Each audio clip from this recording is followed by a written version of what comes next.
Above normal rainfall in our area has triggered many landslides, and one of them demolished a Subway restaurant on Signal Mountain Road last month. Although it has been drier here recently, the movement of land continues. Channel 3's Allison Pryor's live on Dayton Boulevard, about 1.5 miles from the flattened Subway, where another business has been affected by a recent landslide. Allison.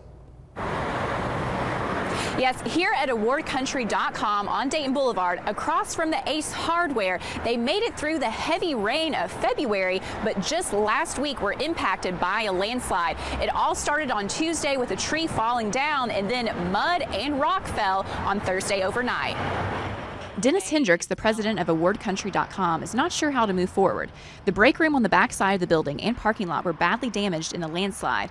A structural engineer determined the building is safe, but it's still not clear what it'll cost to clean up the mess. Hendricks is one of multiple business owners in the Chattanooga area working through this after a handful of mudslides. If you are concerned about your home or business being near a steep slope, you should consult a geotechnical engineer to determine its stability.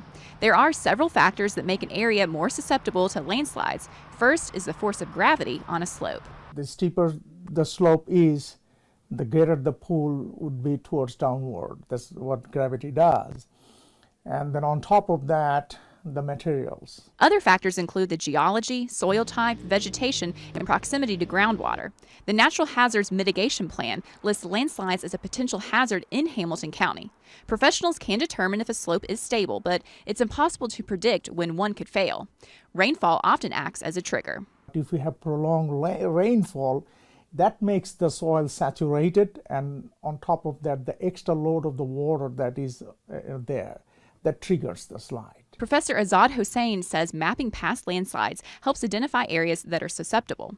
He and his students are working on a landslide database. You have a model, you have the areas that those are potentially susceptible for landslide. Then you add rainfall hypothetically on that and simulate that area to see what amount of rainfall could cause the failure.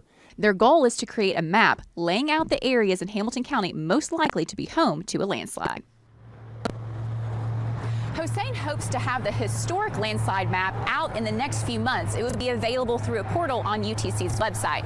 Now, as for this business here on Dayton Boulevard, geologists and tree experts are working together for the next steps, while the business owner is dealing with the insurance claims process. Reporting live in Red Bank, Allison Pryor, Channel 3 Eyewitness News.